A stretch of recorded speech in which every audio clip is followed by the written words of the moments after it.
Suatu ketika ini dalam perbincangan yang tanpa sengaja Buya sampaikan, ada orang dia sangat dekat dengan kita. Orang luar Cirebon. Dia datang tamu hanya sesaat, 1 jam 2 jam mampir. Dia bercerita bahwasanya dia adalah orang awam. Dia adalah orang ini, cuman saya dengar dengan pengajian Buya melalui media-media ini. Akhirnya yang kita besarkan hatinya, orang menjadi baik. Untuk menjadi baik orang tidak harus punya ilmu. Orang punya insaf, kesadaran. Maksudnya biar besar hatinya. Mungkin orang itu tidak punya ilmu banyak, tapi dia punya insaf, punya sadar. Sehingga mudah untuk baik. Tapi segi sebaliknya, biarpun orang itu alim kayak apa, tapi kalau tidak ada insaf, tidak bisa baik. Waktu ngomong kita begini langsung mengiyakan, iya Buya, itu Habib Rizik. Padahal orang alim kok begitu lah ini.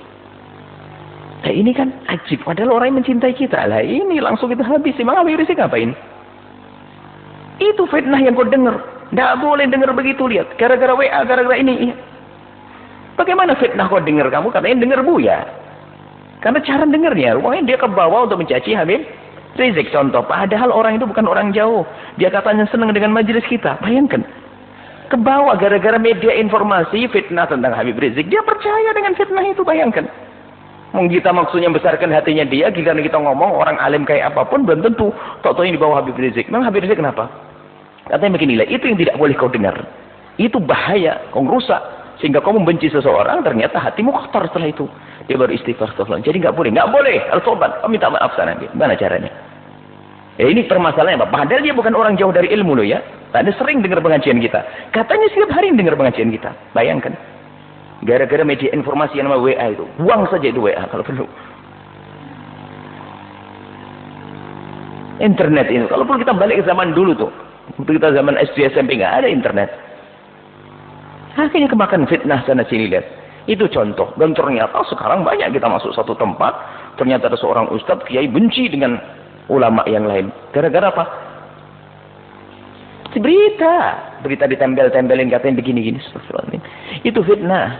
Makanya jaga hati kita. Ini rambu-rambu dari Imam Ghazali Patui. Jangan mau mudah percaya dengan omongan orang-orang yang kita tidak kenal. Apalagi jika omongan itu merendahkan kaum muslimin. Orang muslim saja nggak boleh kita. Apalagi dia pakai label ulama. Jangan dong. Kalau ada orang rendahkan orang Islam saja nggak boleh percaya kita kok. Kalau kita melihat langsung pun tidak boleh diekspos. Misalnya ada orang awam maksiat. Orang awam melakukan kemaksiatan. Dan di mata kita. Apakah boleh besok kita ekspos di media? Nggak boleh. Apalagi fitnah. Nah ini gara-gara media informasi itu lihat. Sudah dikasih rambu-rambu Imam Ghazali. Jangan banyak ngedenger. Jangan mudah bergaul dengan mereka. Kurangi pertemuan dengan mereka. Malah dicari. Sampai di dalam dunia media sosial itu ada beberapa tokoh tuh yang sangat masyhur dengan fitnahnya. Tapi kok pada tahu tuh gimana? Berarti kamu dengar dong. Ada siapa itu yang suka membawa fitnah? Ada di dalam media sosial itu orang yang sangat masyhur, selalu dia membawa berita aneh-aneh. Loh kok dia masyhur? Berarti kan ini orang pada senang dengan berita aneh yang dibuat oleh dia. Bahkan mungkin mencari ngomong apa sih dia? Padahal dia adalah pemfitnah. Yang suka membawa berita-berita aneh. Lah anehnya adalah kita. Nggak mau dengar rambu-rambunya Imam Ghazali rahimahullah ta'ala. Pokoknya kalau ada informasi yang tidak baik tentang saudara kita kaum muslimin, langsung hapus. Dan jangan didatangi itu tempat. Jangan didatangi itu perkumpulan. Kalau urusan WA jangan bergabung lagi dengan kelompok itu. Karena membahayakan hati kita. Jangan sombong. Oh kasih samilah. Oh enggak, bisikan setan halus. Tiba-tiba tertanam kebencian antara kaum muslimin gara-gara itu berita. Hati-hati. Semoga Allah menjaga ulama-ulama. Orang yang difitnah-fitnah seperti Habib Rizik dan lainnya. Ini fitnah, lihat. Yang memfitnah akan hancur setelah itu. Tapi orang difitnah itu diangkat derajatnya oleh Allah. Nabi saja difitnah. Ulama difitnah. Siapa yang tidak difitnah? Kalau difitnah itu bagi para kekasih Allah mah enteng. Mau diangkat derajatku. Cuman yang jadi masalah adalah orang yang mempercayai fitnah. Itu adalah orang yang kemakan di dalam bencana itu sendiri. Ya, orang yang kemakan fitnah. Gampang percaya. Dulu juga pernah ada seorang alim. Seorang juru dakwah misalnya Ustaz Zainuddin NZ. Ada seorang perempuan, tidak tahu artis atau ngaku-ngaku. Katanya dia dibeginiin. Dia. Kan gila perempuan. Makanya yang gila ada yang percaya. Wong dia sendiri gak punya rasa malu. Kemudian dia bukan seorang. Dia hanya bercerita macam-macam. Ramai sekali dengar itu. Kami sampaikan. Yang percaya itu sakit. Kemakan fitnah. Bagaimana seorang ustadz seperti beliau. Kalau orang punya iman gak bisa percaya. Kalau orang punya iman dan makna ukhuwah di dalam hati gak bisa percaya. Kemudian yang bicara tuh siapa sih? Perempuan yang tidak pernah dikenal, dia penyanyi dangdut waktu itu, contoh. Kemudian dia memberitakan begini-begini karena sering didatangi, mau ditawari gini-gini. Saksi nggak ada, hanya berita diekspos, tidak tahu sekarang di mana dia. Itu fitnah-fitnah semacam ini ada. Maka yang sangat rugi adalah siapa itu? Yang mudah kebawa fitnah, karena kupingnya bolong, nggak ada filternya.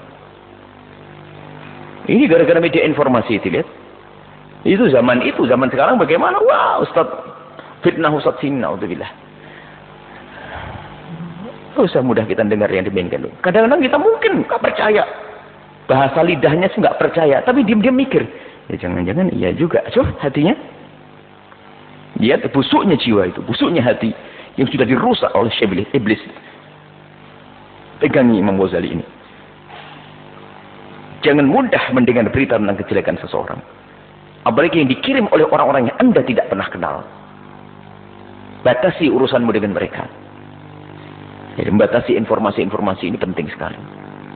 Kadang-kadang kita waktu masih buka WA, alhamdulillah kita tidak urusan dengan WA. Waktu WA itu sering ada berita-berita yang aneh. Bahkan yang ngirim pun kadang-kadang orang yang semestinya tidak pantas mengirim berita tentang ini itu ajib. Ya Ustaz, masa berita sini dikirim ke sini? Antum baca atau tidak? Jadi ada orang tuh hanya senang baik, menurut dia langsung di-share. Nggak pakai otak. Katanya Ustadz, selektif dong. Ini kita nemukan, dan kita menemukan keanehan. Orang yang kelas Ustadz saja bisa ke bawah yang demikian, bagaimana orang awam?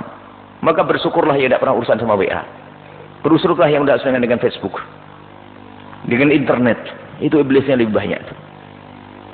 Tapi apa boleh, zamannya zaman semacam ini. Baik kalau begitu pakai rambu-rambunya Imam Ghazali ini, pegangi. Kalau sudah bau fitnah, mengganggu, merusak umat, jangan percaya.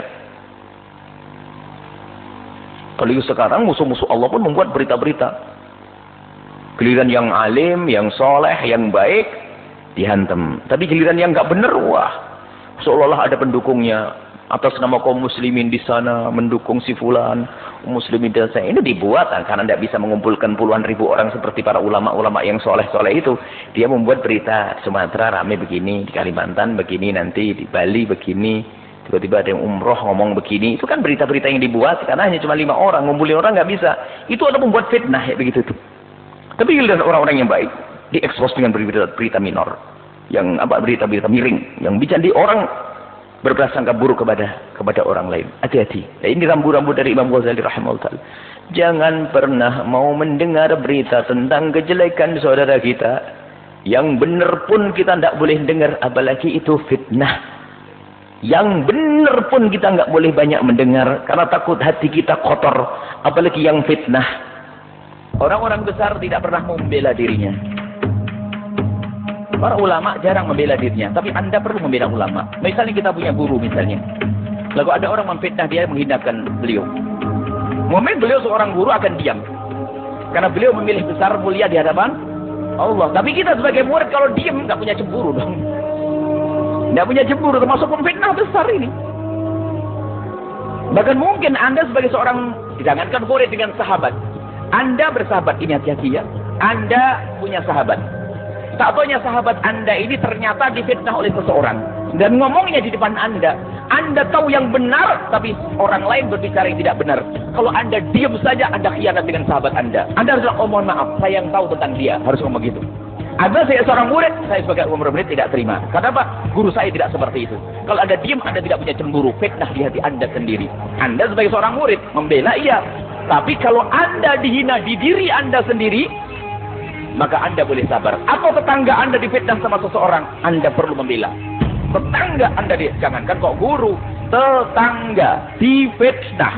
Bisa tetangga difitnah zina, difitnah ini. Misalnya ada laki-laki masuk, Contohnya heboh sakampung, wah ibu janda itu datangi laki-laki zina dan sebagainya. Anda tahu bahasanya itu adalah adiknya atau bukan sepupunya, adiknya atau pamannya. Anda wajib jelaskan, bu bukan, itu saudaranya. Saya tahu, wajib. Kalau Anda diam-diam berarti Anda merelakan dia difitnah, maka Anda bagian daripada dosa.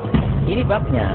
Hati-hati jangan menyebarkan aibnya orang, mencemarkan nama baik. Kalau orang yang dicemarkan, Anda boleh sabar. Tapi kalau Anda melihat nama baik seseorang dicemarkan, maka Anda punya kewajiban membela kehormatan seorang muslim. Karena seorang muslim ini seorang muslim adalah harkat martabat Islam itu sendiri.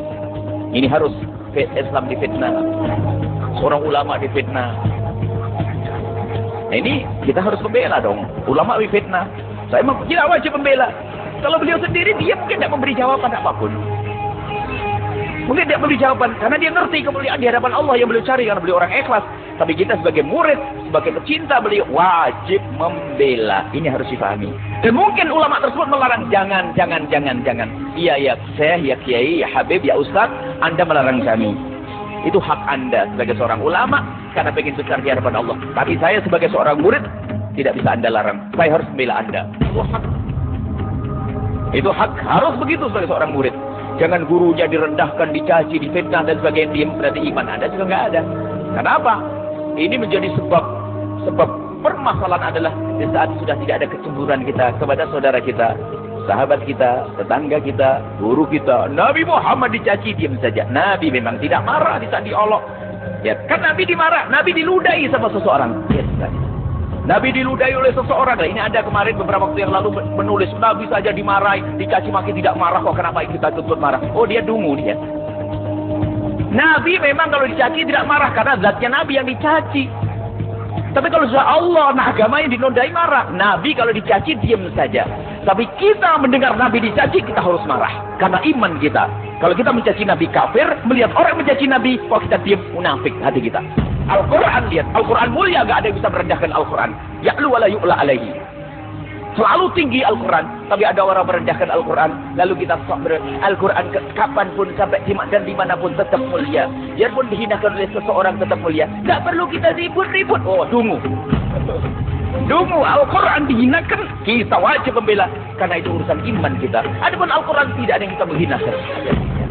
Biasanya ini orang salah di dalam memahami makna ini. Semoga Allah menjaga guru-guru kita, ulama-ulama kita, agama kita, menjaga kaum muslimin, dan semoga Allah menjaga lidah kita sehingga lidah kita tidak mudah menggunjing seseorang, tidak mudah menfitnah seseorang, tidak pernah menjadikan orang itu nama baiknya ternodai.